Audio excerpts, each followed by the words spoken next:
Sound.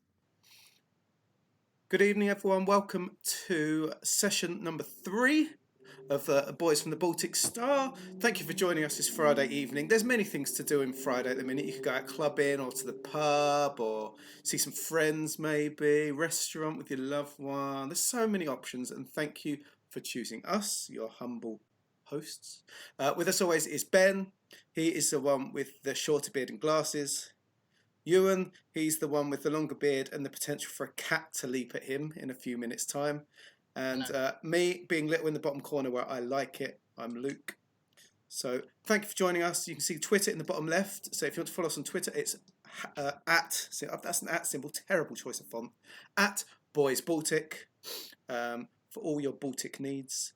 And over to our GM, who was rather evil last week and has a long way to go to make us love him again. So I hope he puts things right this session. It's fascinating you think that's my job. Okay. After the raid on the local hiding place of the Black Sun Mercenary Company on Ossip, the travellers returned to the surface with their new ally, Sever. He asked to join them on the next leg of their journey to Geeka, but was still unwilling to tell them how he knew Falco, the escaped Black Sun operative. Later, the travellers were asked to meet with the governor of Osin, Papa Krebs. In his office, Krebs revealed that they'd become embroiled in more than one thing he deeply cared about, some harming his interests, others helping him. He wanted one piece of information from them: the exact amount the Riftsman's Guild was paying each month to operate the Moho mine near the city. The travellers carefully avoided passing this information over, or even confirming they knew it, and eventually Krebs decided he needed to break the stalemate.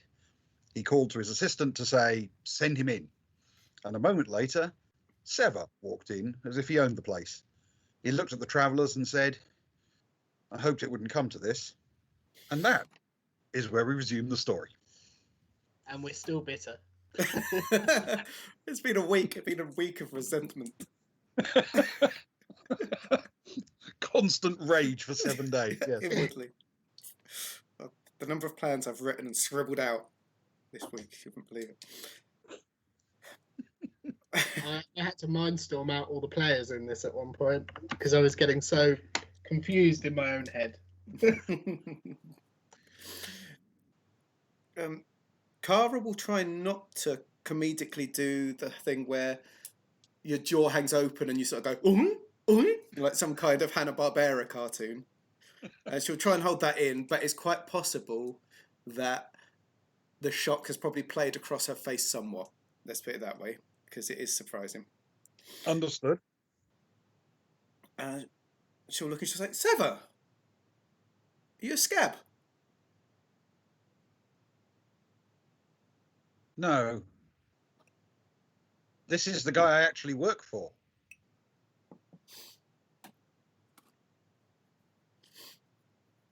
Do the guild know that you work for him? No, that's something I haven't been completely open about.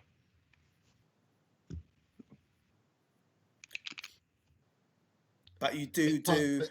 Sorry? I was going to say, but this guy knows you work for the guild on occasion, I assume. Cards on the table, okay? I don't work for the guild. Not really. I work for this guy. And this guy needs eyes in the guild.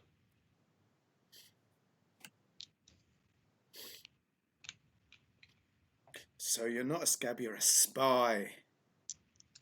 Well, that's one way of putting it. I'm not wild about the word spy. Agent. Hero. A secret agent.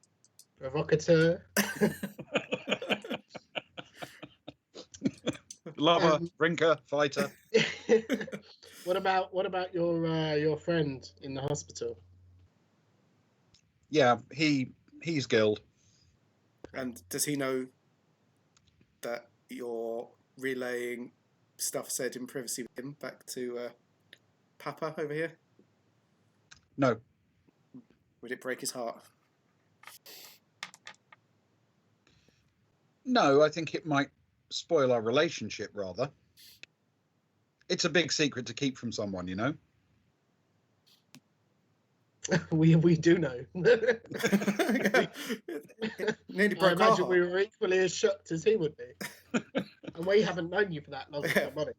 We've known you for about 36 hours, and we're still shaken. And half of those we were trying to kill each other.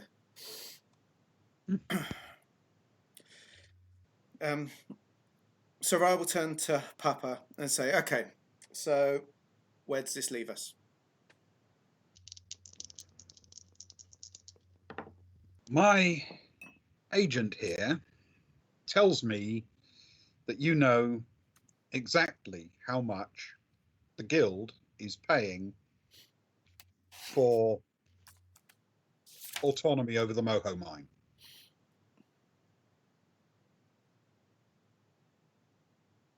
And I need that number. Why on earth would you need the number? So that you can pay more? So that you can outbid them? Put it this way. I can make up a number because all I really need is to be able to reveal that the guild is not the powerful local labor organizer that it claims to be, but just a petty bunch of thugs. And it didn't carefully manipulate things to drive a corporation off the planet. It paid them off. I could make up any number for that. The problem is, if I make up that number and it's a long way out, say, then I either get laughed at because there will be people who will know the Rift Guild's, the Riftsman's Guild's money, their basic resources, or it'll just get denied by the corporate. It's just not good for me. If I know the actual number, then everyone's going to know I actually know everything. It's a power play, Stefan will say. It's about Sorts. proof when you think about it. If somebody says, I know you killed that guy, and your immediate reaction is, no, I didn't, and you can't prove anything. If you then say, I know you killed that guy because I know you used this type of knife at that time in that street under that lamppost, then suddenly you change your approach in defense, don't you? You start thinking, okay, he actually knows everything that he knows. So now we need to cut our losses or change our approach. What else does he know? So why do you think we'd have any clue, apart from the clever maths I did a minute ago, why would you think we'd know how much it would be? We've only been on the planet for 4 days. We're not that politically minded. We're normally just here to drink and get into a few scraps. True. Which we have done. As far as I'm concerned, you people are just random wandering idiots. That's what everyone thinks. Yeah. However, Sever thinks differently.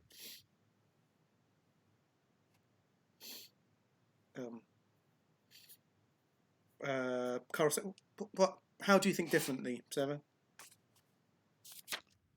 Well, I must confess, it took me a few hours to really put it all together. But I eventually worked out what happened to the card. I should have realized sooner, you understand, but I got there eventually. And because you people aren't actually idiots, you will have looked at it and you will have got the actual number. Stefan will turn to him and just say, just as a matter of pride, did you work out what had happened or when it had happened? Process of elimination. Not, I didn't see it happen. I don't know exactly when it happened or where it happened, but it became clear to me that Black Sun's behavior didn't fit. It fit the narrative that I told the Riftsman's Guild, you understand.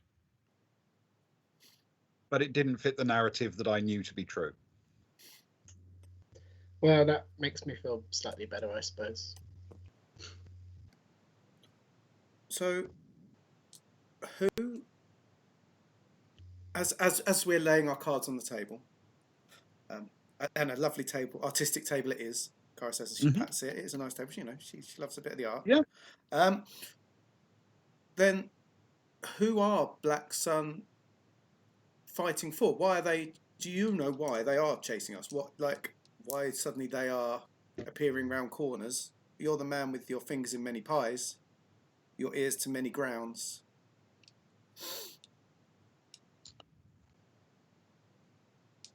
I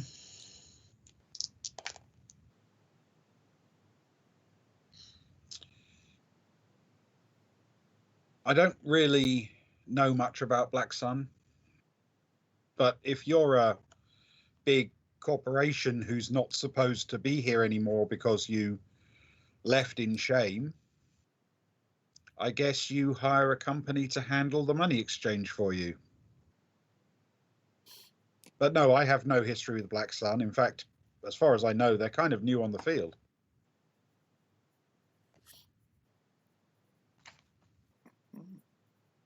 So are you suggesting that it was Neocaster that could have been hiring Black Sun to do their dirty work? Probably just as bagmen to move the money about secretly. Yeah. That'll be my guess. Okay. Well, too many successes for Black Sun and they'll start getting too big for their boots. I think it's fair to say if they have too many more victories like this one, they won't exist anymore.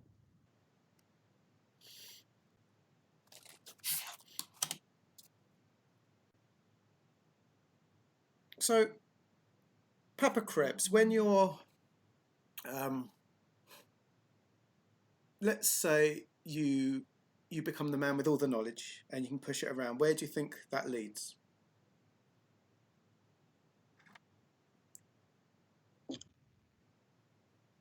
People on Osin are they're frightened of the Riftsman's Guild. And they're not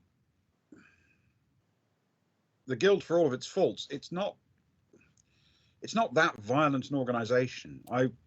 I've worked in worlds where real criminal hellholes are in charge. It's not that. It's that pervading sense that behind the scenes, the Riftsman's Guild is pulling all the levers, you know? Everybody just goes along with it because otherwise their projects will fail, their plans will fail. I would like to dilute that belief.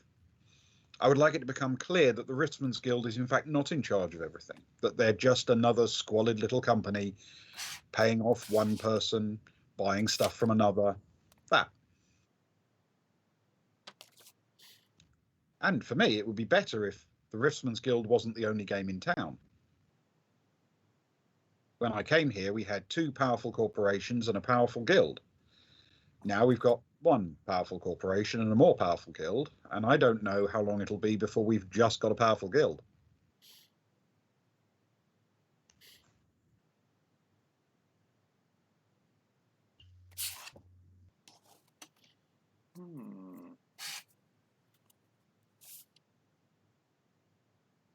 Has this planet ever existed without corporations?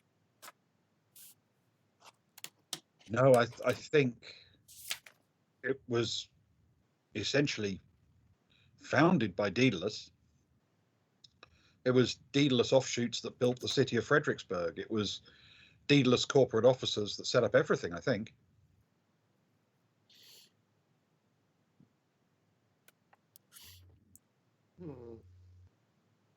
So, again, cards on this beautiful table. And, you know, as you and Sever are like this, you said that there's a possibility that there might have been some messing with the mine in the past. Was there Yes. was there a suggestion in that part of your plan would involve more of that again, more subterfuge, or were you purely looking at a monetary position of sort of speaking about the corruption of your enemy? Well, not your. Let's not say your enemy. The people you have to work with. I had an absolutely brilliant way of making the mine completely unprofitable. Nobody would get hurt, and it would just slowly grind to a halt until eventually the Riftsmen's Guild begged for help from an external corporation with real expertise on the ground. Maybe invite Neocasta back. And that failed, for which I blame Sever. But you had a hand in that. But then it became apparent that there was another opportunity, another way I could embarrass or limit the power of the guild. So I really need that number. Agnar turns to Sever and just says, so you sent us down there thinking we would fail? He sort of thinks for a moment and then goes, yeah. No, it's just a question. There's no offense. It's all business here, isn't it? I think. Truthfully, yes. I wanted some sleazy off-world consultants who would take my money but not do any real work. And then when they failed, I could go back to the guild and say, look, I hired these internationally renowned experts and they couldn't fix it. So there's really nothing we can do. Both of those descriptions sound very much like our group. I'll be honest. Yeah. From time to time, we skirt the boundary of both of those. It's what I thought the moment I met you guys. So, realistically, what you want from us is a number, and that's it. And that's it. No other subterfuge, no other incursions, jobs. Nothing at all. And And a ride to Geeka. And the ride to Geeka. I think that's already agreed on, I believe. And in return for this number, we've agreed use of a warehouse. Was that the terms we agreed? Krebs smiles slightly and says, well, certainly a corner of a warehouse I can provide. If you want the other things we talked about, beneficial trading arrangements, fast fueling, that kind of thing, well, then we'll probably have to enter into a more friendly arrangement. The odd job for you when we're on planet, etc., etc. When you're on planet, when you're off planet, when I tell you to come to the planet. Yeah.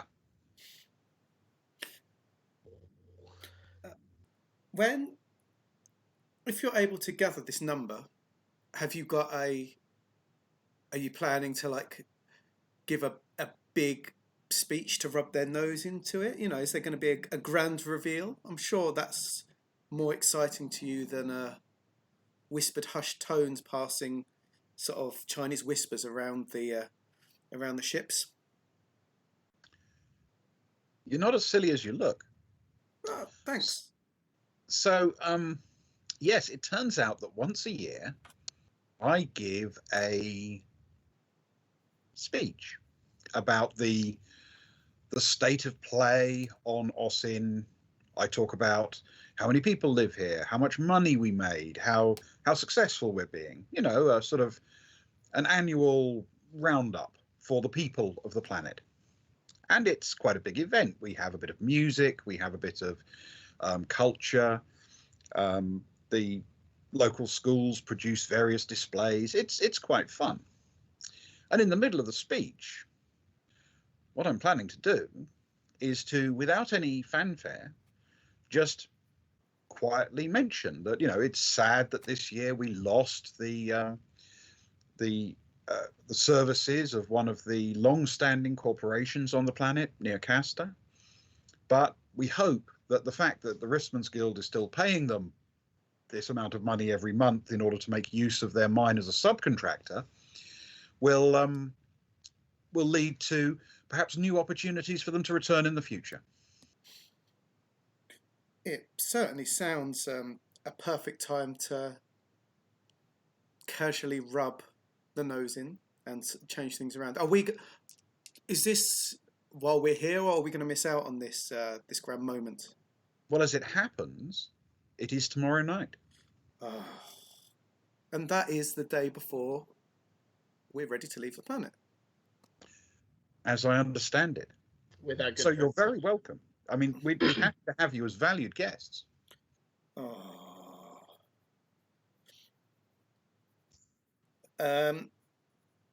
Kara will look over at Stefan and give him half a nod. Stefan will nod back.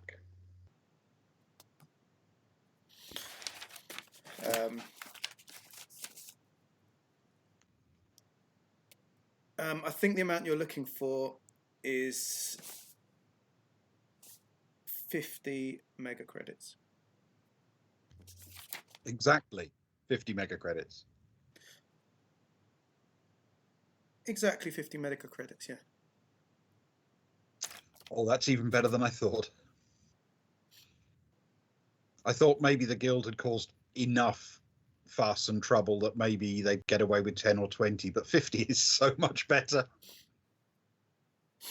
It's a substantial amount. It really is quite a lot of money, isn't it? Especially for some what was the term you used, Trevor? Some screw ups like us.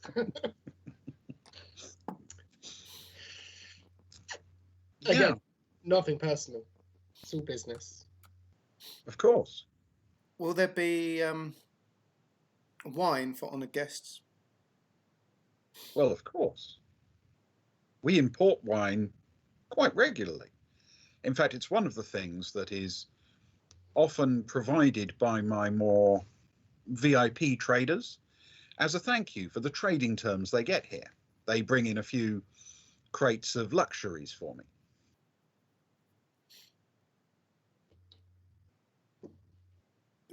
It sounds like a wonderful deal. Sounds like a wonderful deal. Well, is there a dress code? Do you want us looking anyway tomorrow? I know we'll merely dull into the background when you're giving your big speech, but is there any expectations upon us for that evening? Truthfully, though I will be fairly formally dressed and a few of my senior staff will be, the reality is this is a mining colony in a whole load of disused spaceships crashed on the surface of a planet. We're a fairly informal bunch. Stefan just looks at Kara and just says, well, that's good because this is all I've got on me. Every item of clothing you own, you're wearing. This is it. What you see is what you get.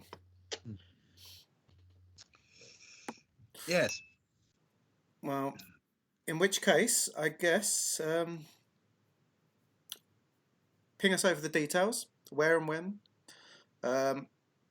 and we will join you tomorrow evening. I'm guessing the festivities go on during the day. I assume we're free to enjoy the day as it is. The day is a normal day. It's a working day as far as we're concerned. The festivities kick off in the evening, early evening, about 6 o'clock local time, and essentially the invited guests gather here in the lobby outside the offices for a quick, relaxed drink. At the appointed moment, I walk up to the far end of the bay out there, and I stand in front of a holo camera, and I just give my speech. It's not a huge event here, you understand, there'll only be maybe a couple of dozen people, but it's a big event for the station as a whole. Things stop while everybody watches and learns the state of their planet, how well we've done financially, plans for the future, the usual kind of thing. Well then, we'll make our preparations during the day, and we'll come and join you in the evening. That would be lovely. It'll be a pleasure to have you. It'll be a pleasure to be there. Yeah, it's been a pleasure to meet you. I thank you. And so I guess they'll turn to leave, giving Sever a little wave as they go. On the way out, Stefan will just turn back to him and just said, "Oh, could you send over the permissions or the access for the warehouse? We've got some bits on ship that we'd like to leave on planet for next time we're in system. And if we're leaving tomorrow or the day after, we'd like to sort of get that moving now." I'll get Syl to send it to you. Thank you. Cool. In which case, I guess the four will leave. Okay. As you leave, Sever gives a sort of swift nod to the governor and hurries out after you into the lobby area. And he says, "Hold up, just a second.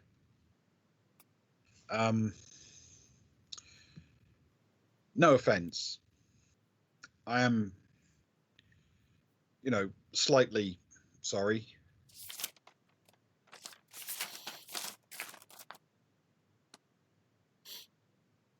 Well, I guess you've been here longer than us. You know what side bread is buttered. We've tried to kill each other before. You've tried to kill us again. But business is business, and I believe you'll be joining us in a couple of days' time for a flight to Geeka. We've got you your favourite booze. We've got in some food, and if we don't see you before, we will see you at the festival." Okay. Stefan would say, "Yeah, it's as we said, it's business. We can understand that, and realistically, it makes no difference to us. We've still got what we came here for and some extra. We've just handed over some information." Good.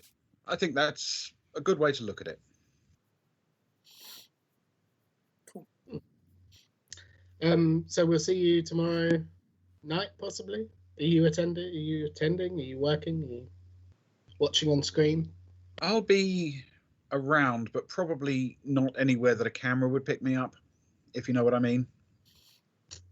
Probably best. The Rissman's Guild doesn't have eyes everywhere the way they claim to, but I still have to keep a reasonably safe profile.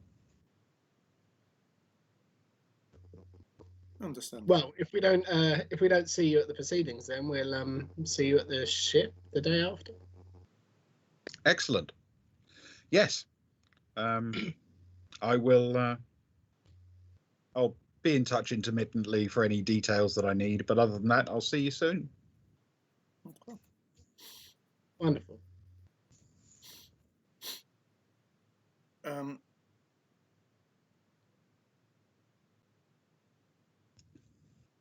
Can we? Is there any way of Kara being able to check for any? Hang on a sec. I might actually be able to do this with something. I've actually got something that'll do it.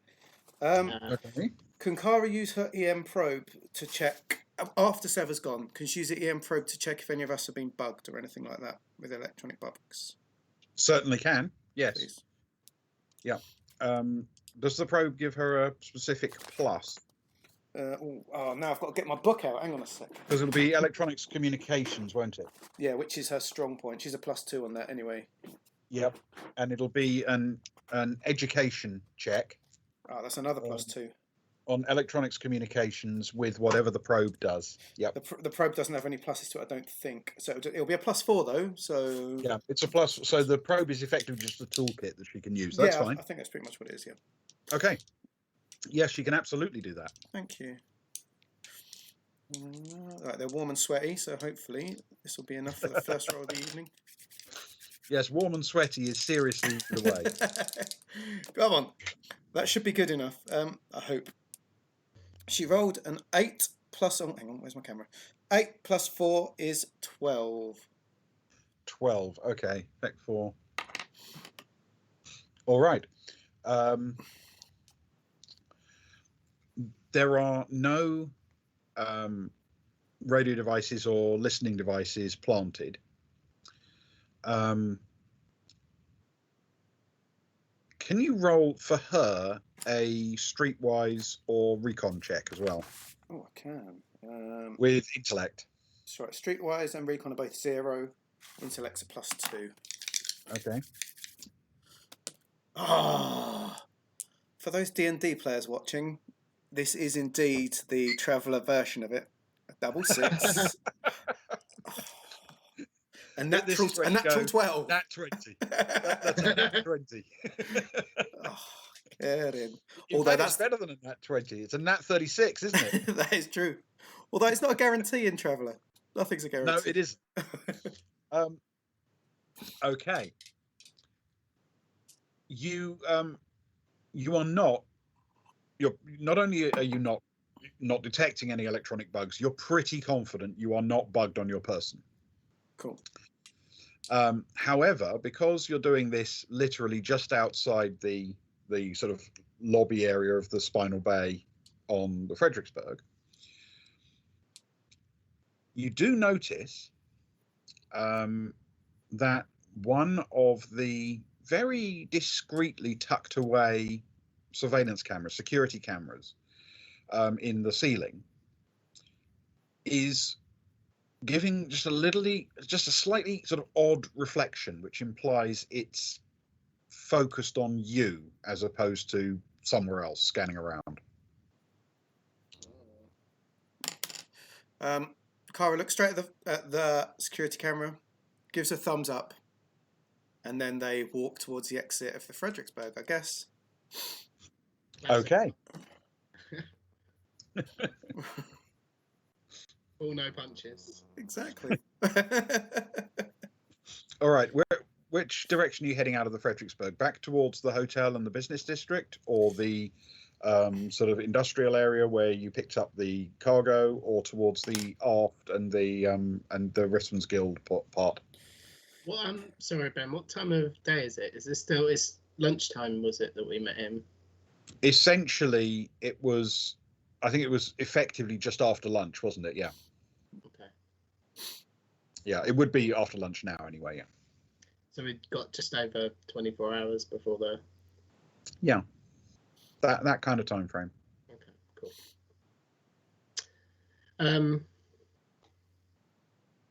I don't know. Is there anything we need to do urgently?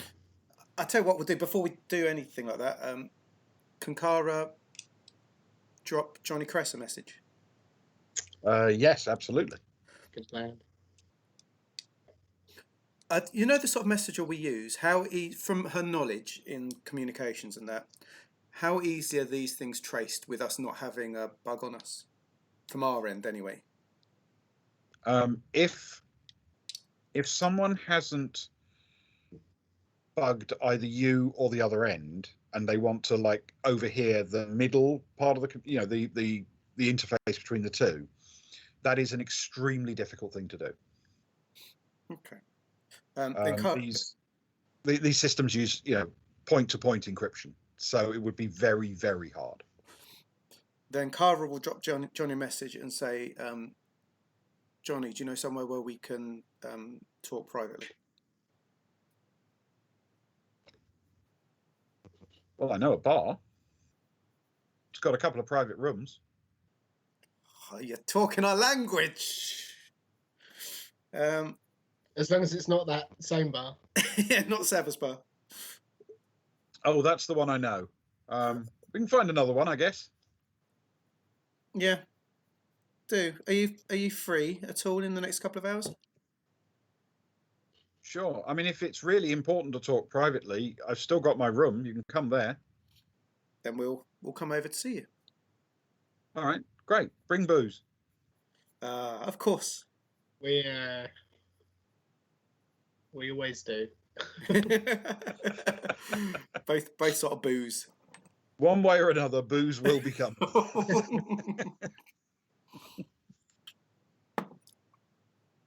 Right. Is there a shopping? Do we have to go through the shopping part to get to his room? What's the geographical layout? They're not in a direct line, but you certainly can go through the shopping area, or you can skirt it. Could we go through the shopping area, please? Certainly can. Okay. As they walk through, do you want Stefan, Agnar? Do you want anything in particular while we're here? Bit of a top up or anything before the night? Some nice threads, some natty threads or anything? I don't know. Stefan will pick up a bottle of schnapps or something to take over to Johnny's place. You know, something you can drink neat but won't knock your socks off. There's something you can't drink neat? In an unpleasant way. Well, you know, something.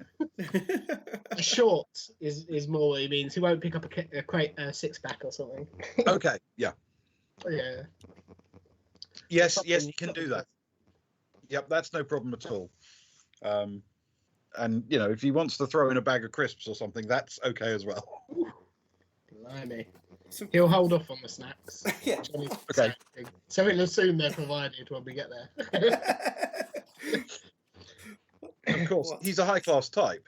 Well, obviously, yeah. He'll go with a nice bottle of peppermint schnapps. God. Oh, what is it? A video on the booze. You talk about all the different sorts of alcohols. How lovely. Yes. Yeah. So basically, you're trying to tell Johnny you really don't like him all that much. Oh, I like Johnny. Well, not in Stefan's eyes, in our eyes, obviously. But is there like a shop that would be like a housing supplies shop? You know, the sort of thing like a Wilco's or something like that. Other shops. Hang on, look in the camera. Other shops are available. Is there? Yeah. One second. Yes. Actually, almost directly opposite the medical bay. Oh, Just one door down from the shop you visited opposite the medical centre. no, fantastic. There is indeed a sort of hardware and basic supply shop. Fantastic. They'll head him with a little wave. Hello there. Nice to see you. We've just moved in, and we're having real problems with some of the vermin just scrawling around. I don't know if we've picked the wrong part of town, but it's pretty infested where we are. We are on the bottom floor, and it's not nice. I don't know if you know what I mean. Theoretically, I don't think I've ever seen any actual vermin, but right, yeah. Do you have anything that I could leave out to sort of to stop such things from living, I guess? Well, sure. I wish to make some things not living. Yeah, I need some not living. Rodent type things. I need some like not living powder, please. Of course, what you leave out is the safety cut off for the airlock, and then you put your suit on and then open the door. Oh, that is true, but I was hoping for something more chemical. But if you haven't got anything, that's okay. I just, I'm trying to find the way of the road, really.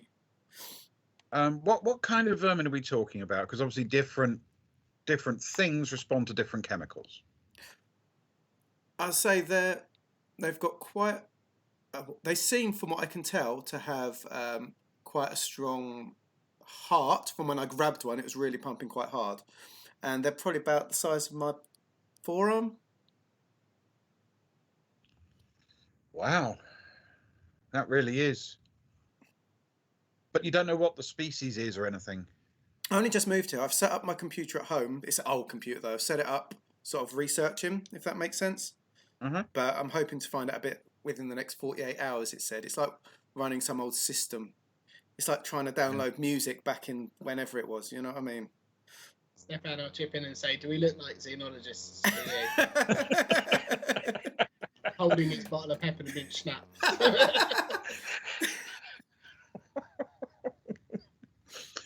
Yeah, fair point. We don't really have much call for that sort of thing here, but as I'm sure you're aware, there are plenty of things that are toxic. I suppose the best I could do, I don't know if it would do the job, but I can sell you some cyanide. Carl turned to Stefan. Do you reckon cyanide will do, lover? I mean, it works for most things that I know of, but as I say, you know, we're not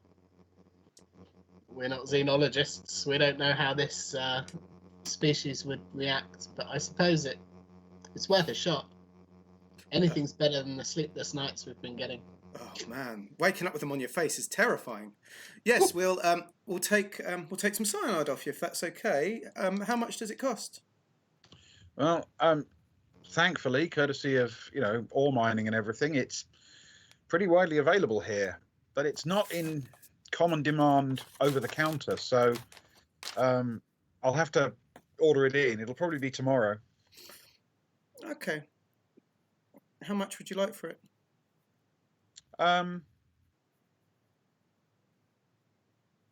You're probably only going to need what, a kilo or so of potassium cyanide? Sounds. I'm not a mathematician. But that sounds like a hefty amount. Yeah, that sounds good. Should we make it 2 just to be on the safe side? We don't want to have to come back and have a more wait time if you've got to order it in. That's true. We can always put the rest aside, can't we? As long as the baby doesn't get to it. Yeah. Okay. Well, I mean, a couple of kilos. I think I can probably do you that for 200 credits. I'm not even going to haggle with that. That sounds fair. Thank you very much. This might be well out. Oh, actually, no. Don't worry. Just one thing before you go. I mean, I don't know if you realise this, but cyanide is actually very poisonous to non-vermin species. And you get a very strong feeling he's trying very hard not to look at Agnar while he says this. So you have to be very careful, don't accidentally put it in your coffee. Yes. Agnar, it seems like he's heard of the sort of things you get up to. that month you spent totally hairless after a horrible chemical reaction. Yes. You just need to be very careful with it. It is quite dangerous. I mean, not really to handle, but you don't want to drink it or breathe it or eat it. Thank you very much. I mean, small amounts are okay, though, aren't they? Small accidental amounts. If we're inhaling, whilst we're setting up our trap. That's really not advisable. No. Really, quite small amounts of cyanide can be quite dangerous. So not even as a pick-me-up after a hangover. We'll pick up some respirator. We'll wear our 0G. Oh, helmets. Yeah. That sounds good. When we're laying it out. Thank you. You're such a kind and caring shopkeeper. You are very helpful. Thank you. We'll definitely be back. Great. Excellent. See you tomorrow. See you tomorrow. I'll make a note of it. Back for Thank you. Thank you. All the best for you. Thank you. Bye. Cool. Lovely. Right. Good. So we've got alcohol. Well, that's not what I was expecting from the shopping centre. But yes, we have. I believe we have everything we need to go to see our friend Johnny. We're not trying to kill Johnny, are we? I wasn't part of this plan. Oh, we've got everything we need to see Johnny. So to be fair, if you're trying to kill Johnny, you need to go and see him tomorrow when you've actually got the cyanide. Exactly. Yeah. Cool. Well, you're all right. We've got everything we need to see Johnny. Or to be fair, I mean, you could just beat him to death with a stick, of course. I mean, obviously, that's possible. We like Johnny. We like and I don't think Sammy would ever forgive us either for killing a brother even. No, we like his sister. Yeah, we do. Yeah. She could probably kill all of us, to be fair. Revenge. She does have a habit of rolling quite well. Exactly. She certainly does. That's what they say about her. You're a bad man. Come on. I love Sammy. Okay, let's go to Johnny's house or his apartment. I doubt he's got a house, let's face it. You've actually been there before, if you remember. Shame. It's his little his little shack tiny- house. yeah, tiny room in one of the ships. Oh, I liked that place. We got lucky finding him. I remember that day. You did, yeah. Okay, let's go to Johnny. Okay. Okay, so you get to his apartment. Can we check if we follow before we get to his apartment, please? Can we do a streetwise or something? Can someone have a move around? Yeah, you can do streetwise or recon with intellect. Who's our best looker around, or should we all have a go? I mean, I imagine Stefan's reasonably paranoid and will be having a look. But if you want to, if you want to have a look as well, classic Stefan. What's Stefan's streetwise or recon? His streetwise is 2. Okay. However, his intellect is 0.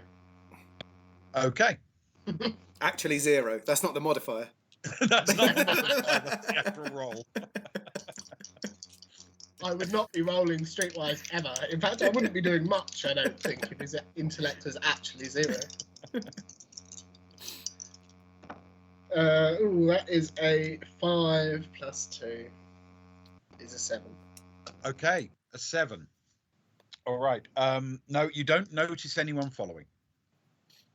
Stefan just sort of looks up and says, I think we're okay. Okay. We, as surreptitiously as possible, considering we're three human strangers and a big lion man, we're going to try and surreptitiously knock on Johnny's door. Okay. Big wolf man, in fact. Not big lion wolf man, not lion man. Yeah, the big wolf man. Yes. You knock on the door and he pulls it open and ushers you in. You know, yeah, come on in.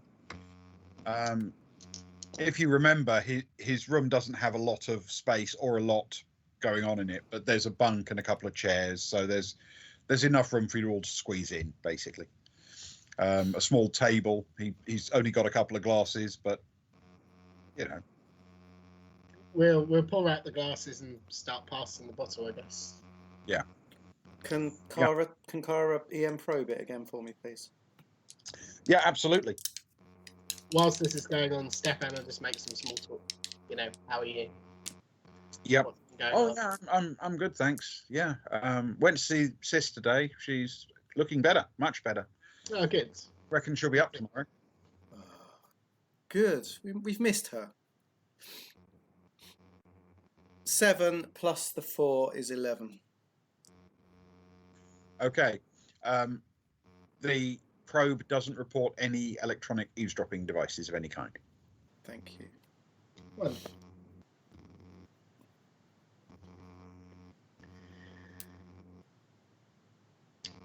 Stefan says she'll be out tomorrow. You think? Did you say?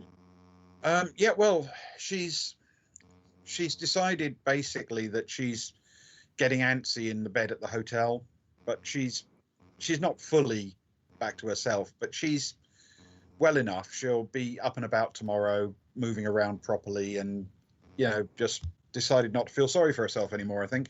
That's wonderful. Are you seeing her tomorrow?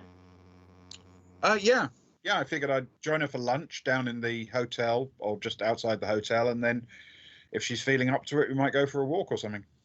I mean, obviously do let her know that if she's getting antsy and she'd rather wait on the ship, she's more than welcome to go up, and I'm sure Ragnar would head up and he can take care of the last few niggles or whatever ails her, if she wants, you know. Oh, I think she's all right, really. She's just needed a few days of rest. She's okay. I figured, because I don't know if you know this, but we've got a kind of bit of a town party tomorrow night. I figured we'd have a bit of lunch out, see how she feels, take her for a walk. If she's still up for it, then we'll hit a bar in the evening and watch the music, watch the speeches, you know, drink some drinks, have a good time. We had heard. Okay. If you want to join us, of course, I'm sure she'd be more than happy to have you along. Thank you. Yeah. That's very kind. Thank you. With her social skills being lower than everyone else, Saraya's not very good at small talk, I guess. Mm-hmm. And she'll say, can you put us in touch with Stanley Strife?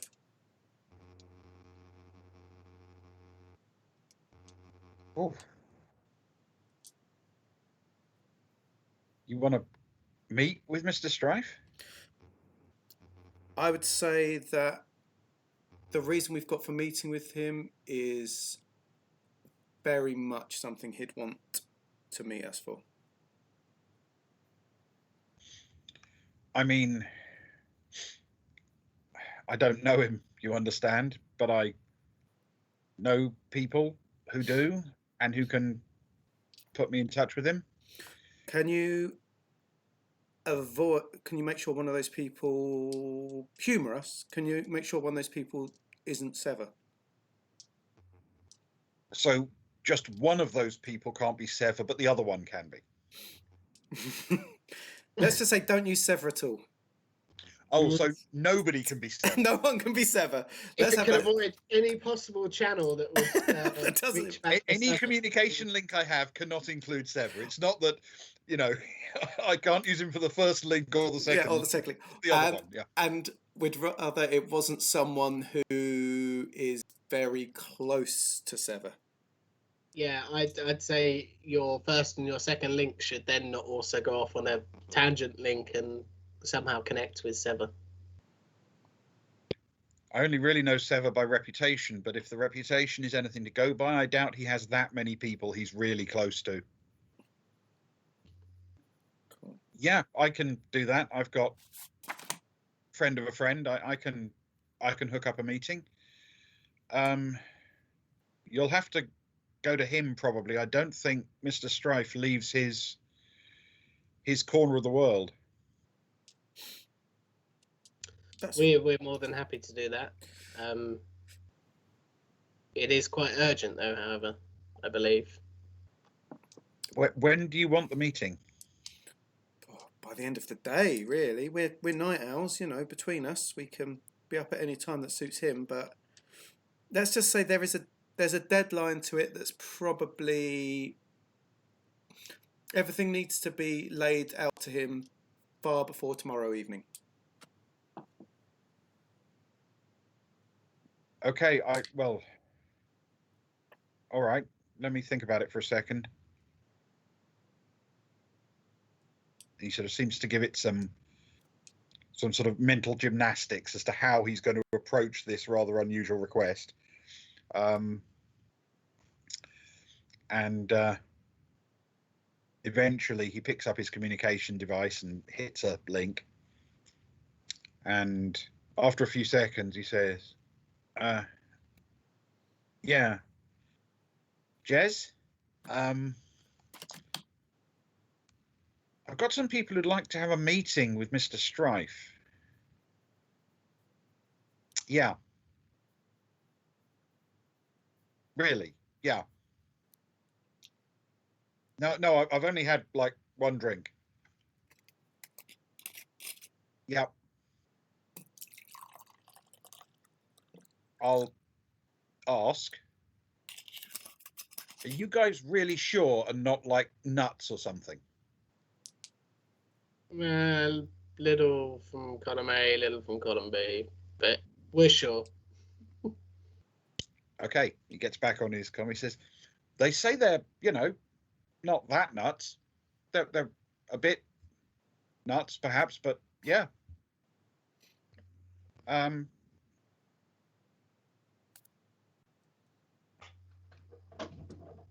yeah. Well, they say it's got to be before tomorrow night, so I don't think they'll be able to make that party. No. Um, this evening. Yeah, yeah. I can give them directions. Um, I'm sorry. I have to what? I have to go with them. Make the. Are you nuts? Right. Okay.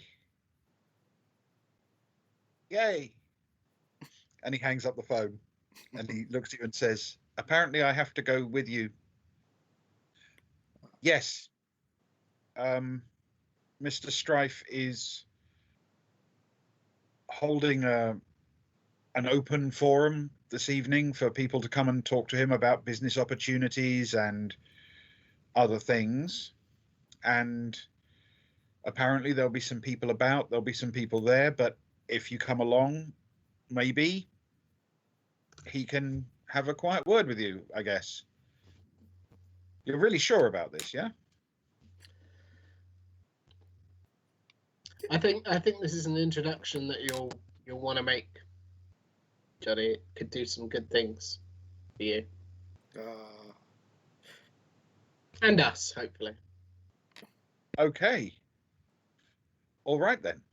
Well, thanks for the opportunity, I guess. And we'd better stop drinking now,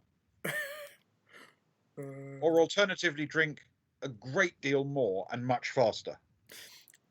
so Ryan pulls him a full glass, grabs his head round, does the little noogie. Yay, come on, have another. Take the edge off. At this point in the evening, Stefan will stop and make sure he maintains sobriety, much like last time. Much like last time. Yes. Okay. So I guess they'll have a couple, and by which time I'm guessing it's sort of the second half of the afternoon by then, isn't it? Yeah, it'll be mid to late afternoon. And I guess we'll say so. Should we meet you back? Do you want to meet somewhere to head over in a bit later? Sure. I'll meet you. The obvious place. There's a bunch of workshop spaces just outside the main entrance to the sort of Riftsman's Guild area of the city. I don't know if you've been there, but they sell and custom kit and whatever you need really. They're traders of note. If we meet there, 7 o'clock this evening. Fantastic. We will be there with bells on. Physical bells if we can get them. If not, metaphorical ones. To the bell shop. To the bell shop. Absolutely. The bells. To The bells. the bells. Okay. Cool. Believe it or not, that is actually a good place to break at our halftime interval. Fantastic. Oh, that's quick. Oh, I know, it's going fast. That did flash past rather, didn't it? Yeah. Cool. So we're going to take a 5-minute toilet drink, and I think there might be a filthy habit involved. Not for me though. I'm a good boy, and we'll come back in 5 minutes to carry on for the second half. There you go.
now. Welcome back to the second half of Boys from the Baltic Star. It's all going rather excitingly, if I do say so myself. All my plans over the week have fallen apart, but it's okay. We're living the dream. Best laid plans. The best laid plans of poisoning mice and men. But at this time, it's halfway through, and it's tradition that we need to raise a toast to a dead NPC who was much loved. Much love to the fact that someone decided to take him on a mission and put him in front of him, even though he can't fire a gun. So it's with great honour that we do raise a toast to the late, great Greyhill Best. To Greyhill Best. One of the best. I would say the best of all of us. He taught May he rot in pieces. He taught us a lot about traitorousness. Treachery, not traitorousness. He poured us a lot of drinks. I do good English. More importantly. He did. He was very hospitable on those week-long jumps. Yes. Yes. Yes, he was an excellent bar steward. He was the best. Where are we at, Ben? Right. Okay. So you have had this opportunity. You have a little bit of time. We are only talking about an hour or two, realistically, before you make your way to the meeting point at the aft of the actual dreadnought, or the former battle cruiser that forms the central point of the city of Fredericksburg. That little workshop area where you did go to get some specialist military style equipment, which is right by the entrance to the areas kind of reserved to the Riftsman's Guild. Right. Kunkara, please ping up a message to Pramus from the Imperial, please. Yes. My God, everything you're doing is a surprise to me this evening. Yes. Absolutely everything is a shock to me. I have no idea what you guys are planning on thinking about. Okay, yes. If that's what all we wanted to do. Yeah. There was no real thread of plan. We just wanted to surprise you at every step. We just made a list of I got 30 the bombshell on you at the very end of last week's episode, and you've decided that tonight every single thing that happens is going to be a shock to me. But buying a clown outfit is the next thing on my list. Can I get through, or am I delayed by static, or what? You want to contact Pramus on her card? Yes, please, the one that she sent gave us. you her contact Yes, details. please, Yeah. Yes, she answers almost immediately and says, "Pramus." Hi, Pramus. This is Cara from the Baltic Star. We've got some important things we'd like to talk about, like very important. Is it some? Can you be on planet within the next hour, or do we need to do it through this? Like, we can be wherever on planet you want us to be in an hour around the city.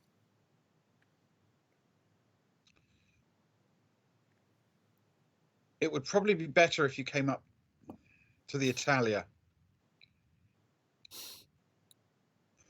Yes. Can you do you have access to a shuttle or a ship that can get off world?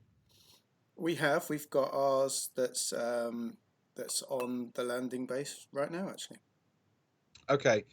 File papers to Daedalus Station. When you get into orbit, come straight to the hangar bay of the Italia. Bear with me a second. So, Ben, in your GM world, the time we've got, we need to be with Johnny at 7, yeah? Or some of us have to be with Johnny at 7. If some or all of us left now, how long is it going to take from where we are? What sort of time are we looking at to get to the Italia? The Italia is in orbit around Osin at the moment. So you can probably... Osin is a small world. As you probably know, if you could drive a domestic family car straight up, you'd be in space within an hour at 60 miles an hour on Earth. Yeah. On Osin, it's much, much quicker. You can probably be in the Italia's dock inside half an hour. And you reckon we've got like a couple of hours for Johnny, so that's half an hour, and a bit of talking time. Yeah. Do we all want to go up Ewan, or do we want to split just in case? I mean, there's no reason not to split, is there? I guess. No. Who's your best talker? They're Well, both decent talkers, though. That's the thing. We've got a good talking team. that is true. Let me have a look. Agnar's got the social and the deception. Stefan's really only good at carousing people. Agnar sounds like the way to go then. And persuading. He's got a bit of persuade, Stefan. So Let's send Agnar up. So he's got the credentials. Cool. In which case, then we send my weakest talker, which is Soraya, and then we leave Kara down. That would be the split. Kara's the better talker, so it depends whether we want to keep a talker down, just in case the other two can't get back in time, because two people are going to need to go and talk to Strife. So if we've got Kara and Agnar as our best two talkers, let's say worst comes, hopefully they'll get back together again. But if worst comes to worst, who's better to talk? She's met Agnar, and Agnar's a military man. Yes. So if Agnar and Soraya's got name, and that's the two people she's met before. That's right. So if we got Agnar and Soraya go up to the ship, Kara and Stefan stay down. Hopefully everyone gets back together to go to Strife. But if something happens and timing goes bad, that means Kara and Stefan are available to deal with Strife, because Kara's probably better with Strife than she would be with. Does that make sense? Yes, it does. Yeah. So effectively, Agnar and Soraya will go up. Oh, and Soraya's the flyer as well, actually. So we need her to be going up. So that makes sense. Yep. And those are the two, as you rightly say, that Pramus has already met. Yeah. That works then, I guess. Makes sense. Just in case, like we've worked out that they probably should be able to do it on time, but if something, things crop up, don't they? They might not. Who knows? You never know.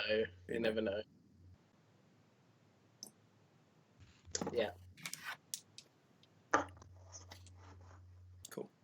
Then that's what we do. Kara and Stefan will lurk around, poking their fingers into shops. If we come up with something we suddenly want to buy, we might interject or something, but for the most part, I guess we go into team Agnar and Soraya for a bit, if that's okay.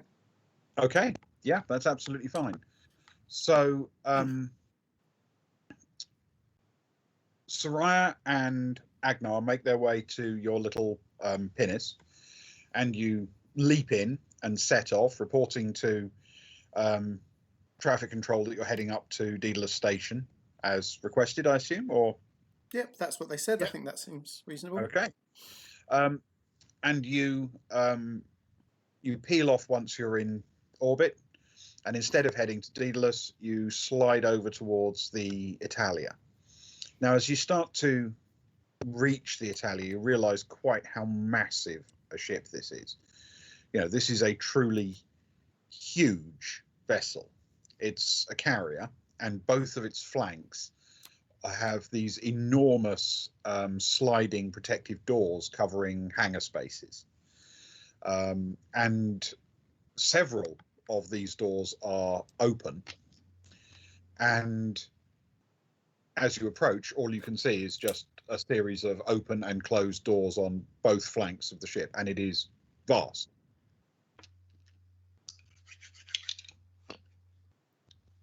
Fantastic. Do we need to? I guess Soraya will leave the radio open just in case we get hailed, but we'll look for if there's a obvious hangar entry first of all. Which side of the ship are you heading down? Or starboard, essentially.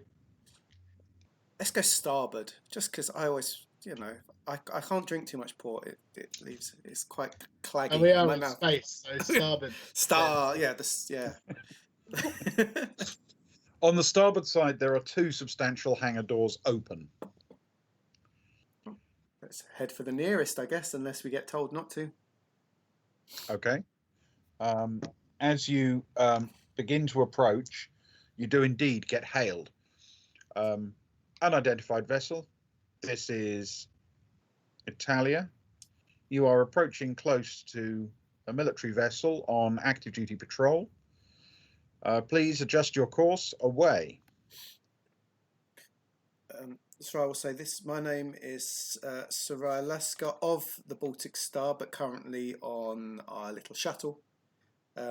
We fly up under direct acceptance of Pramus, who has given us clearance. Please check with her and tell us where we need to land. Hold station, please. Okie Fire up the weapons, Luke. Fire up the weapons. Quick. That does involve you putting your hand out the airlock with a gun. Yes, tape yourself to the outside in your spaceship. Load the shotgun. Yeah. So you wait about 2 minutes, and then back comes a response. Approach Hangar Bay 3. Okie dokie. Is that the one I'm near? You don't actually know. That's what I'll ask. Is that the one I'm near? You're currently abreast Hangar Bay 5. Move forward about 500 meters, and then enter the empty hangar on your port side if you're oriented the same way as the ship. We'll close the hangar bay behind you. Thank you very much. You've been very helpful. I'll give you 5 out of 5 on your rating. Thank you. What is TripAdvisor? It's TripAdvisor. Quick, get on the to check. While I'm doing it, quick check on the Imperial website that we can give ratings for vessels. Brusque and official, but did job well. Okay. Right. So, you know what I'm going to ask you to do? Roll your small craft check, please. Oh, I was hoping I'd cruise in without bumping into anything like that. Like Red Dwarf, where they smash into the top of the hangar bay door. Come on. Soraya's not made a roll for a couple of weeks. Come on, Soraya. That is the second one in the night. It's a waste, though, because all I need is like a 4 or a 6. In fact, I wouldn't even die if I rolled a 2. Don't find your bonuses. She's showing off. Yeah. So you not only pull in through the hangar bay smoothly, but you do this sort of natty little pirouette, sort of throwing the ship down onto its mooring points and pad eyes on the deck, with extraordinary grace, coming to an absolutely perfect stop. And as you peer out through the windows of the pinnace, you see the shutters come down on the hangar bay, closing you inside. I was hoping to see applause. Do a barrel roll was the first thing that sprung to mind.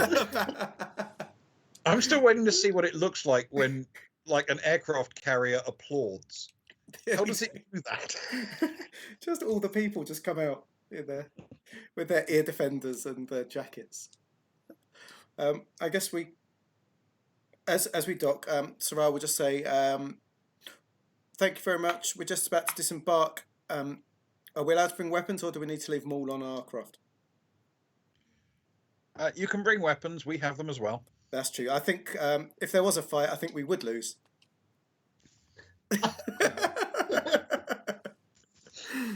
Cool. Well, I'll just bring a pistol. I'm not, just because that's what's on her belt rather than anything else. She'll leave anything else behind. Okay. Just in case pirates turn up. The outside of the ship is hard vacuum. The hangar bay you're in is not pressurized. So does that mean we need to be in our vac suits? Yes. Okay. Pick the right team then. Yeah, they're the good vac suits as well. Yeah. Yes. So essentially, when you get down inside, you find yourself on the deck of this enormous open hangar space. It's much longer than it is wide. and on one side of you is that shuttered door that closed off the view to the outside. It's entirely lit using that special kind of red lighting that they use in places where people might have to maintain dark vision, which won't spoil your ability to see in the dark. But it's, even though it's ghostly red color, it's certainly bright enough that you can see what you're doing. There are a total of 6 marked airlock doors. 3 of them are quite large and clearly intended to move anything from the size of a maintenance trolley to maybe an entire fighter craft out into the hangar bay. But there are 3 much smaller personnel-sized airlock doors, one on its own and then another 2 in a pair. And there's no indication as to which one you should choose or whether or not there's even a difference. No, that's eeny meeny. And out we go. Yeah. Okay. Which one is it? Oh, Odds and evens.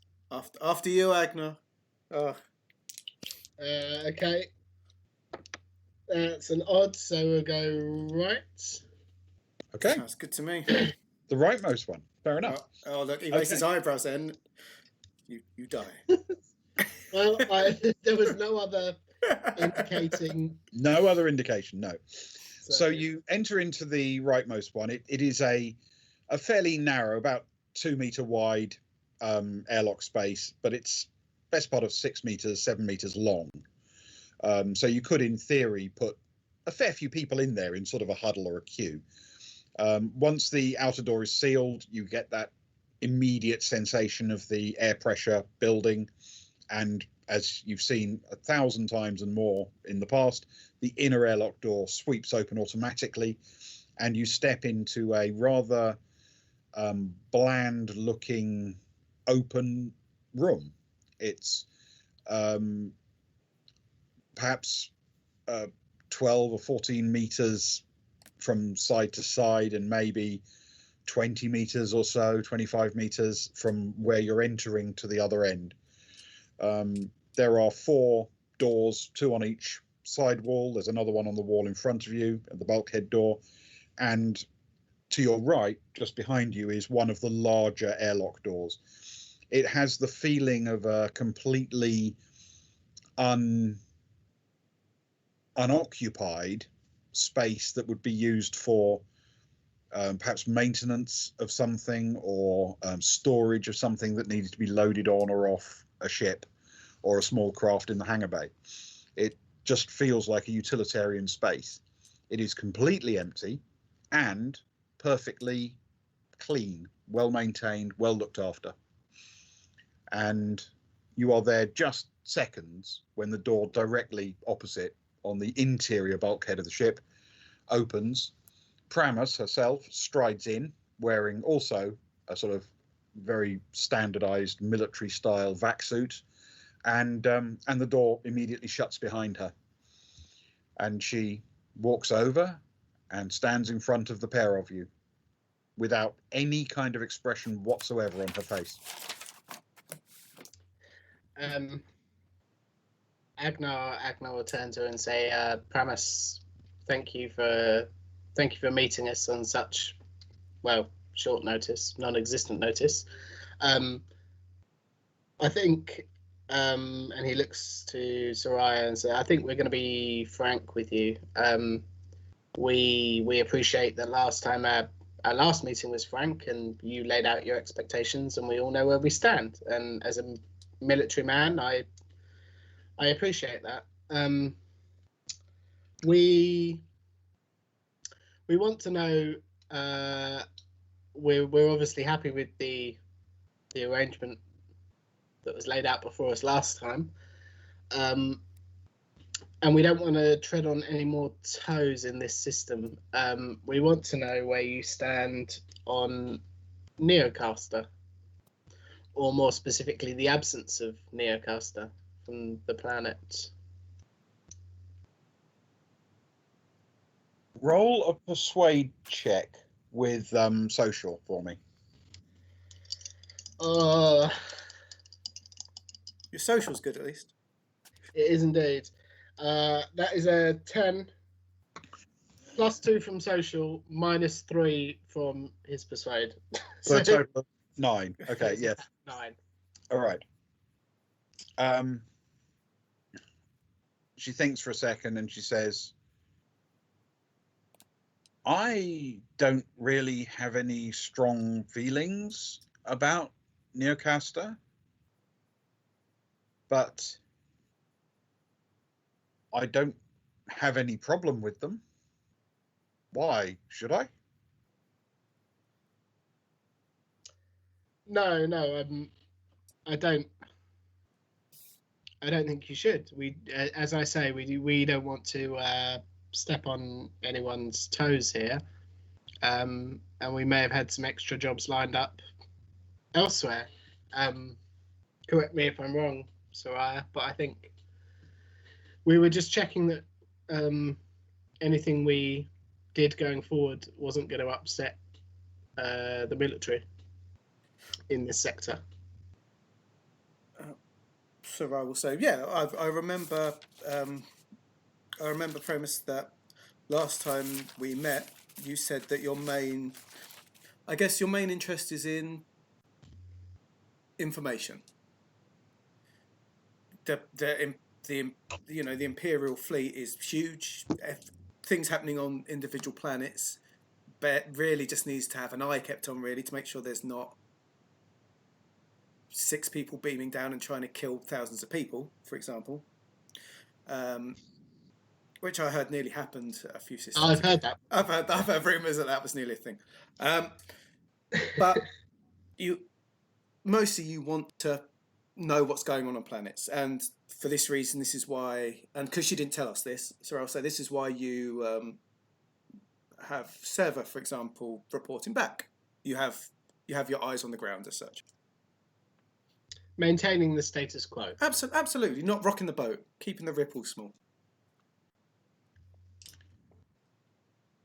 You've described a portion of my responsibilities, yes?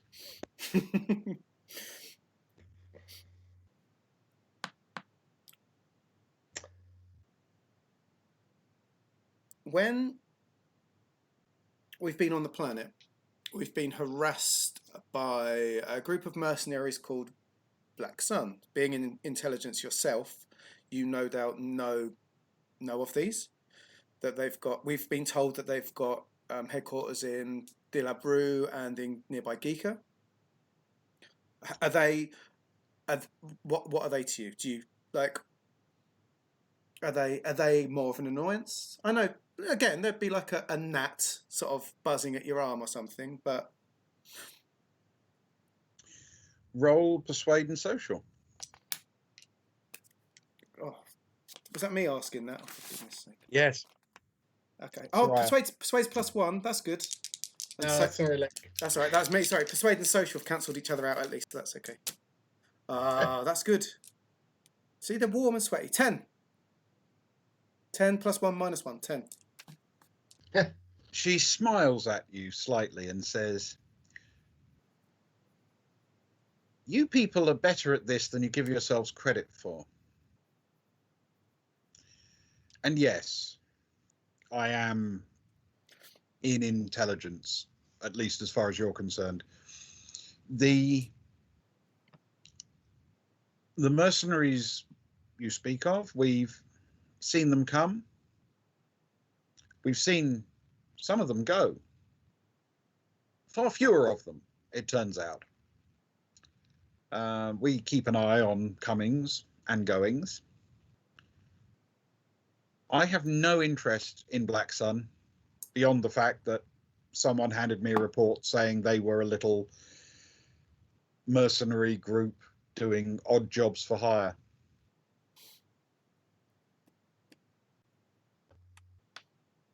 It's good knowing. The Imperium doesn't function properly without access to mercenary companies, but from what I hear of them, they're not the kind that we would hire ourselves.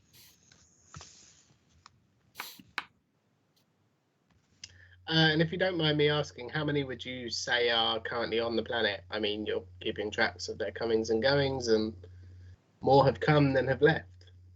As You I must say, you're better ballpark at this figure. than you give yourselves credit for. As far as I'm aware, and I haven't looked into it in detail, the last Black Sun personnel left the planet about a day ago. The big cheese, the Grand Fromage. The Grand Fromage. Grand Fromage. How does I guess Sarai will give a look at Agnar at this point at the Black Sun. How do you feel about Papa Krebs and his leadership? How do you feel he's doing as a leader on the planet? Do you think that's a leadership that best serves the Imperial fleet at the moment? Because he does seem to be more in the pocket of the corporations, if that makes sense.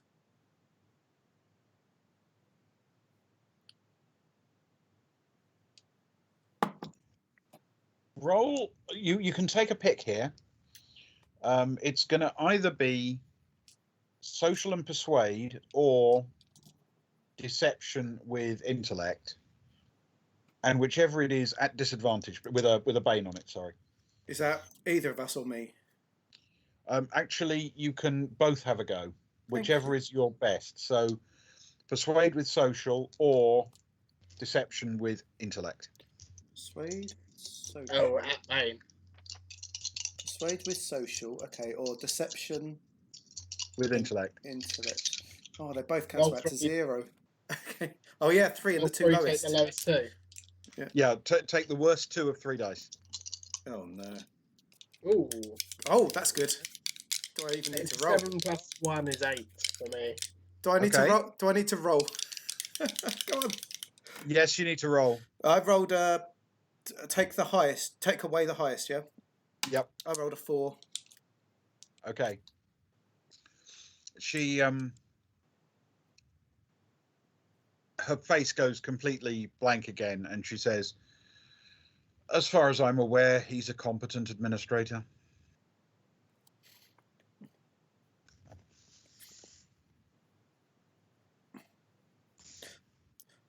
Would it make much difference to the Imperial forces if the middleman was cut out and it went back to being a planet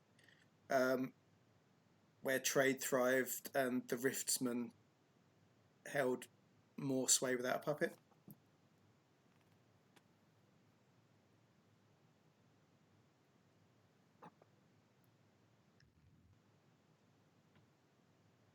If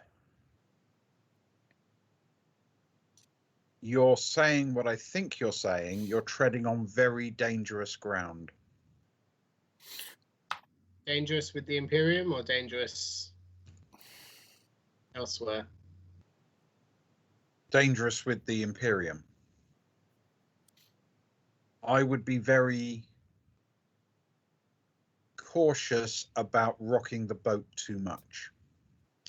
Even if this meant that we were able to do you some extra favors on Geeka? What do you have in mind? I mean, you've no doubt researched our group as a whole. You know that we're not the most,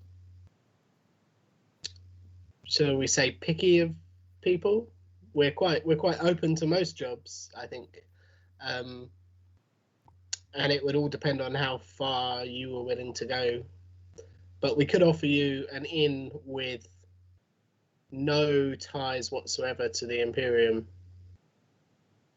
Nobody knows we're here. We've gone on a shuttle trip to somewhere else. As far as we're concerned, the only people that knows that we are connected is Seva, who also it works quite closely with Papa. He does. He reports to Governor Krebs. So if Krebs was no longer around and we had no ties whatsoever, and you had a group of people who were willing to help you out on Geeka with whatever it is you wish to do on that planet, would that sway the Imperium in our favor? Speaking frankly. I noticed that.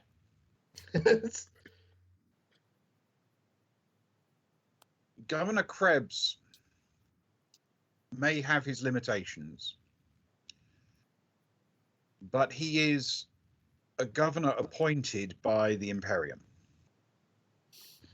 It is not good business for the Imperium to have their governors removed other than through appropriate internal processes.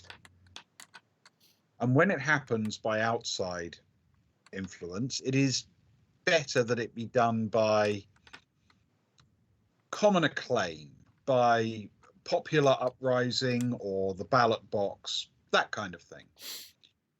Governors suddenly not being there anymore is very bad for business.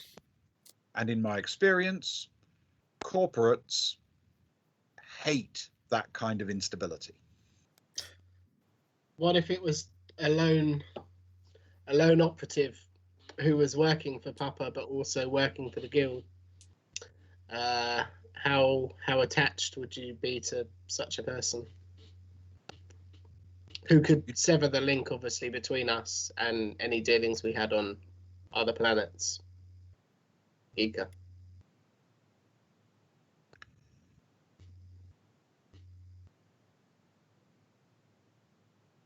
You'd have to offer me something quite remarkable for me to throw one of my own sources under the bus. You do understand?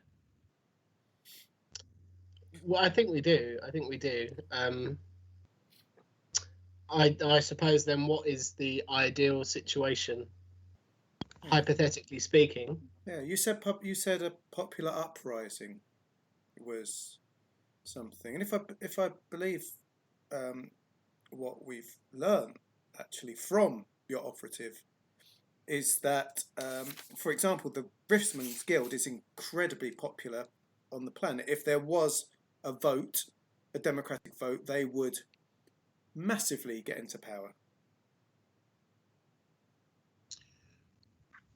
I suspect that might be true. And if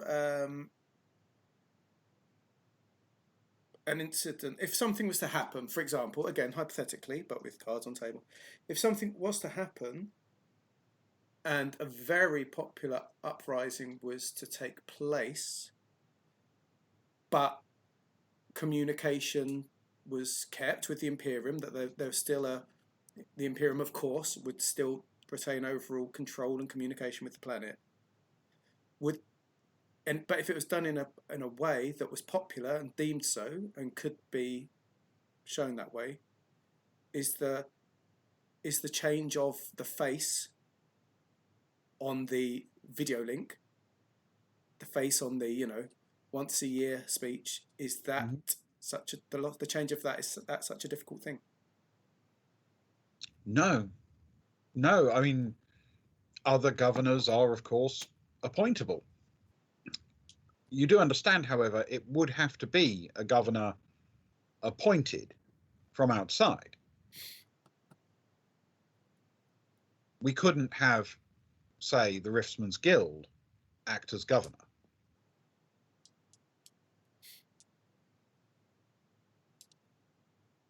Could you appoint somebody who was perhaps more in favour of the guild? Are you asking me to intervene, to personally have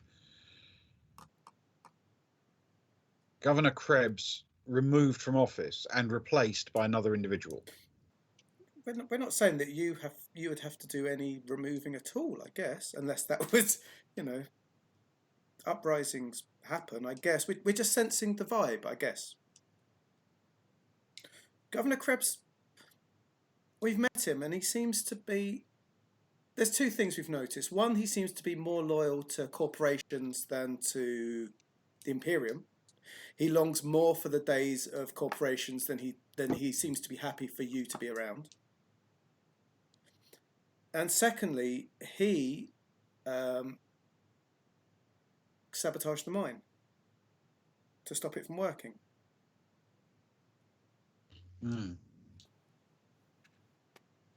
I assumed as much, of course.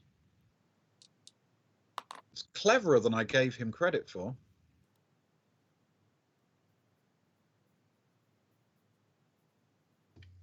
Yes. Tell me, how angry was he when you fixed that problem? He was so angry that his smile when he shook our hands showed all of his teeth. He was pleasant enough in a business sense. Underneath. He did the handshake where it does the one hand and the other hand underneath at your wrist as a very big handshake. Passive aggressive. Yeah. You know what the Imperium's relationship is with Osin. It's a useful place, useful for resources, useful for recycling old ships. And in particular, the Imperial Navy and Scout Service have a long and established relationship here. We don't really care who the governor is, and the governor has to tread this rather unfortunate tightrope. He's for the Imperium, but also for his citizens. He's for welfare, but also business. He has to sit stretched across multiple stools while wearing multiple hats. It's something I don't envy him for. But there are worse things on Osin than a barely competent governor. And some of them are very dark indeed. And maybe you haven't encountered them yet, but I would tread very cautiously if I were you.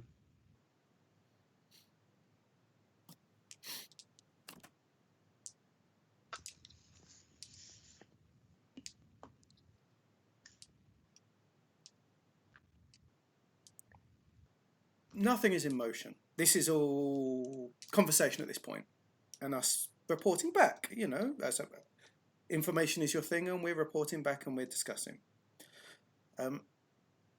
And you know many things, and you will no doubt find out that if you don't already, that we have a meeting with Stanley Strife this evening. You have a meeting with him this evening? Apparently so. I would be very interested afterwards to hear how that went. We would be more than happy, I'm sure, Agnar, to report back what we learn at the meeting. Of course. Excellent. And I guess there's two other points I guess we would like to make while we're talking. Firstly, as my colleague mentioned about Geeka and the fact that Black Sun do have an office on Geeka, and we do plan to go to Geeka, and we are a ramshackle bunch of randoms who take jobs without any comeback to anyone. That's one way of putting it. if our use could be useful, if you've got a fly, you don't need to use a gun, you use a fly spray.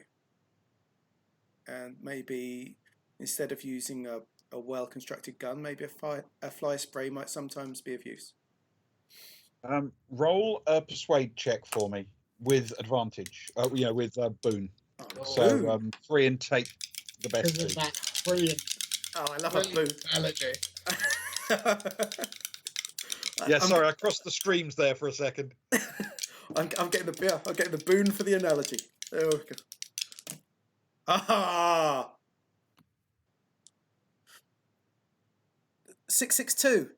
Ooh. My God. I'm rolling hot. I tell you, it's my hot hands. It's because I'm next to the radiator. I'm never Is it- moving. All role playing takes place in front of the radiator from now on. Yes, and you'll manoeuvre it so that I'm always at the other end of the table. Yeah, the very coldest end. Outside. We'll set a Surrounded table. by ice packs. We'll set a table up in the doorway. Until the NPCs are on our side, and then you have to ram the table. And That'd be like automatic air conditioning units. I can turn it down. So yes, the that's yeah, okay.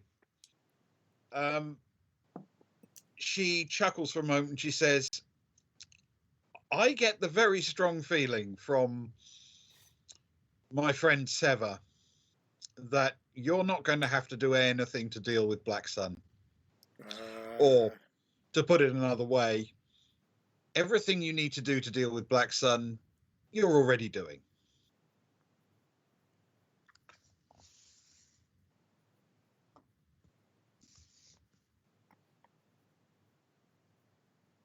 Excellent. Is the stream kicking out badly for other people? Not that I've spotted, but I'm looking at things other than the camera, if that makes That's sense. fine. Yeah, that's cool. My connection is terrible. Okay.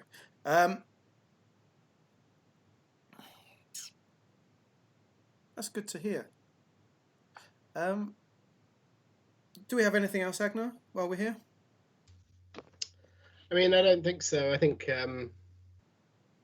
we've got a perfectly clouded message on where you stand, but not quite.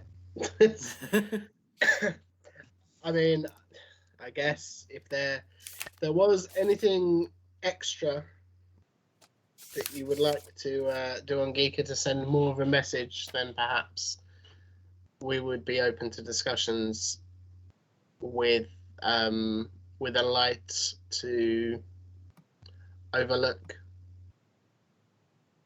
the next few days on Osin. But There is one more thing you could do for me. Seva should really ask this of you himself, but he's not as experienced in these matters. His expertise lies in areas of action, shall we say. Smashing. He breaks things, yes. I would appreciate it if you could ensure that not only is he not listed on the manifest when you travel to Geeka, but also that if possible you make sure that he is able to slip onto the world unobserved. It would be better if people believed he was still happily doing whatever he does on Osin. What's the landing situation on Giga? Is it an atmospheric planet? We could drop him off on the way to docking. It is indeed. It has a fairly substantial downport. It has a well-regarded space station, shipyard and fitting yard. It's a relatively well-appointed world, despite being low in population. There are plenty of places on the surface of the world you could drop him off, or just don't mention him when you declare your passengers and let him creep aboard the station. Either way. Well, he's small enough. I could put him in my carry-on bag and sling him over my shoulder. We could pick up a parachute for him. Yeah. In reality, I suspect he would need to get down to the planet's surface. So if you could quietly, after docking, take a shuttle down to the planet's surface and just not mention he's aboard, but make sure he's not listed on your passenger manifest. He doesn't turn up in any systems, anything that people could track or interrogate. Sure. I shall make a mental note of that and draw a mental circle around my mental note. That would be appreciated. Thank you, because he is valuable to me, and he has decided that he has to go to Geeka and he has to deal with this problem he has.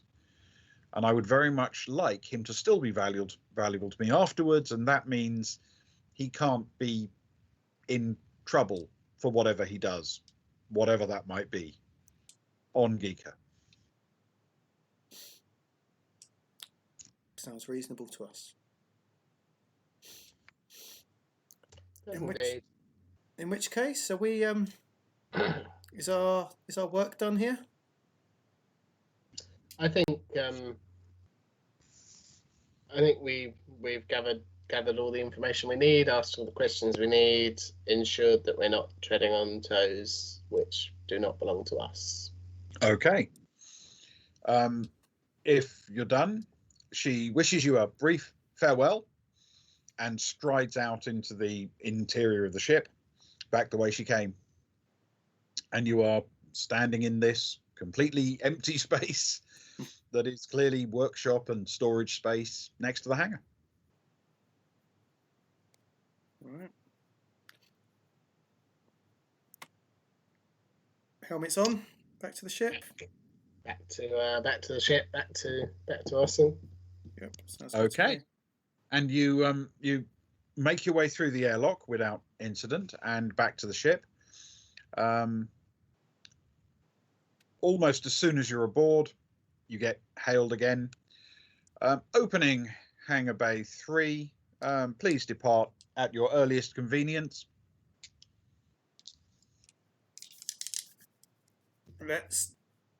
Thank you very much. You've been a wonderful host, and we're going to head back now. Thank you. I don't hear that a lot. Well, Roll a pilot check for me. I'm thinking roller, or some kind of schmooze check or something.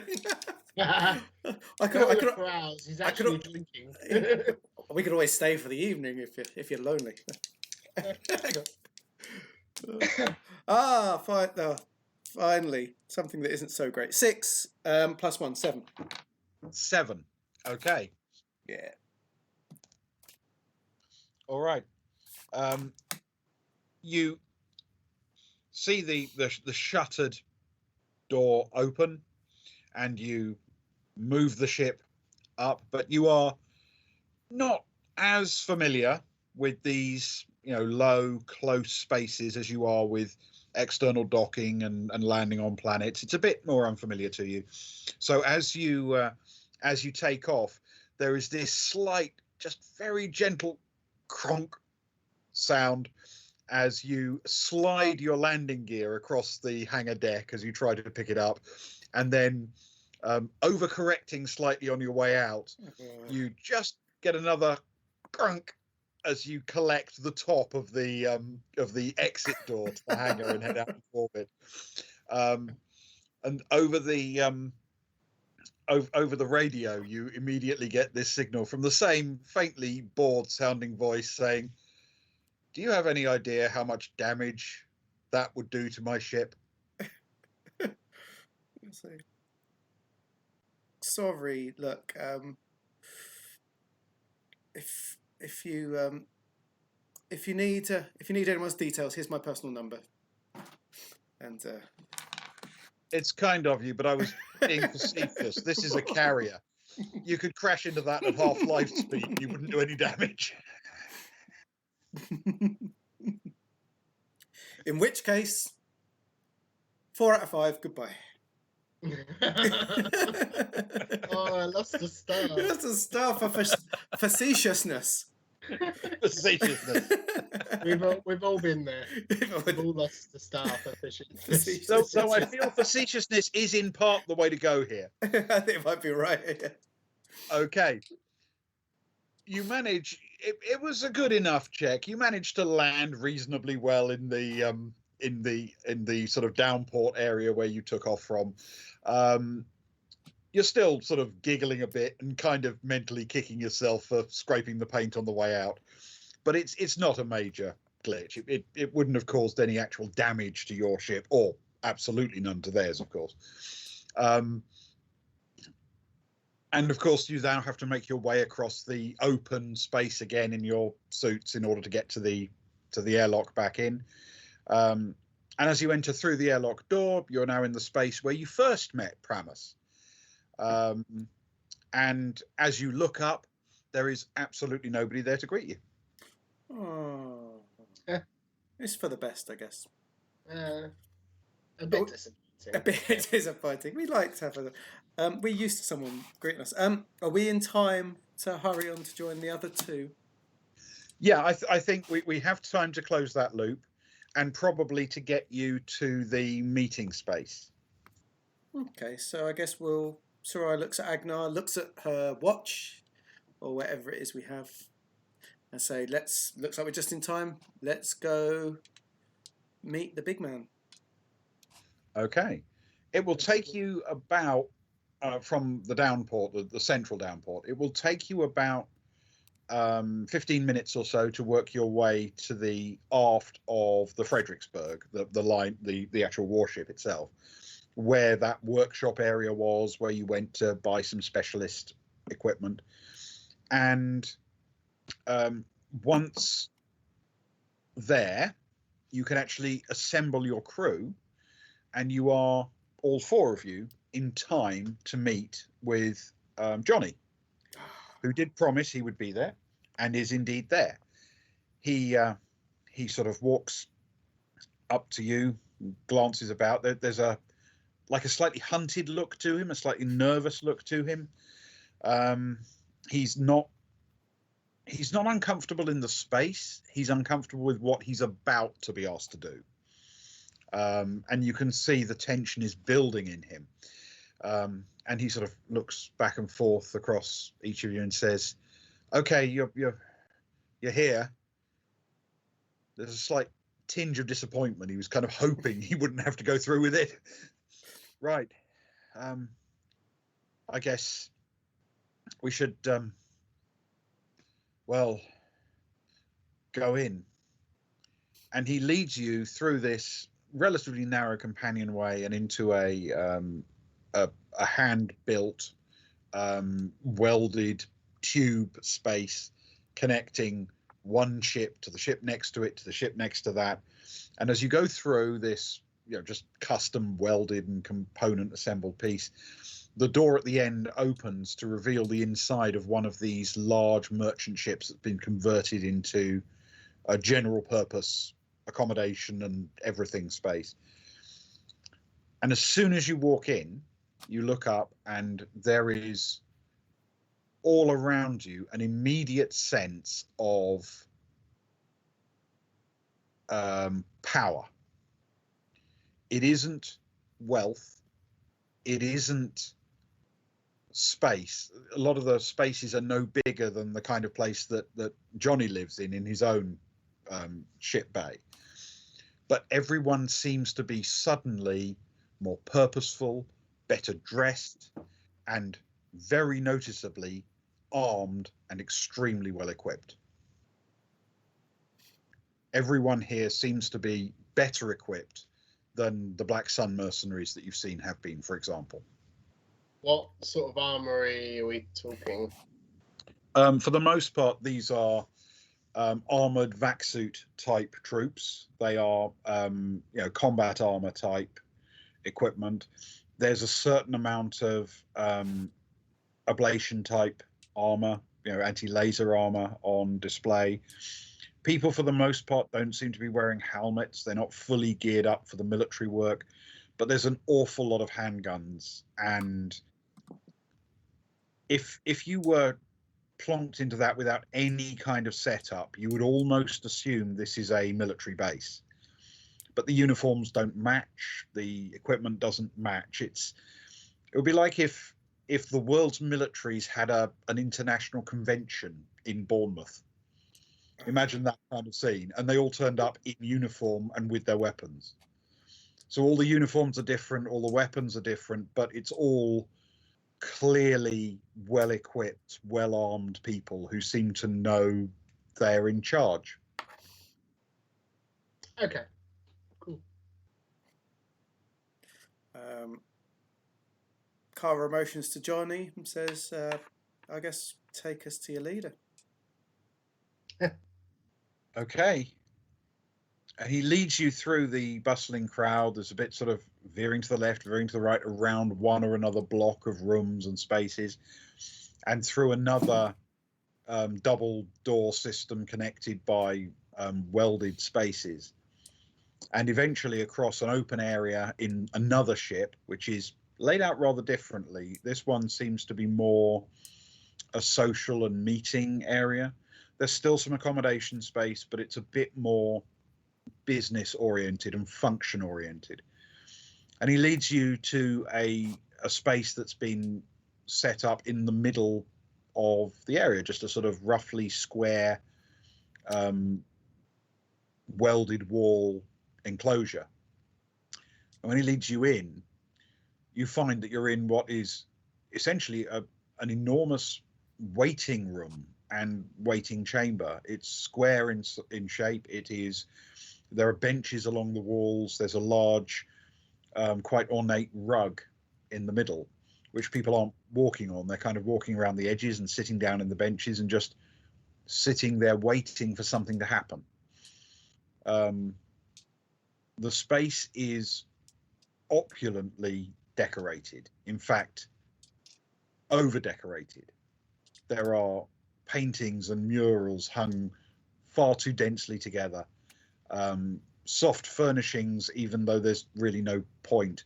There are curtains draped randomly in order to cover like welding seals.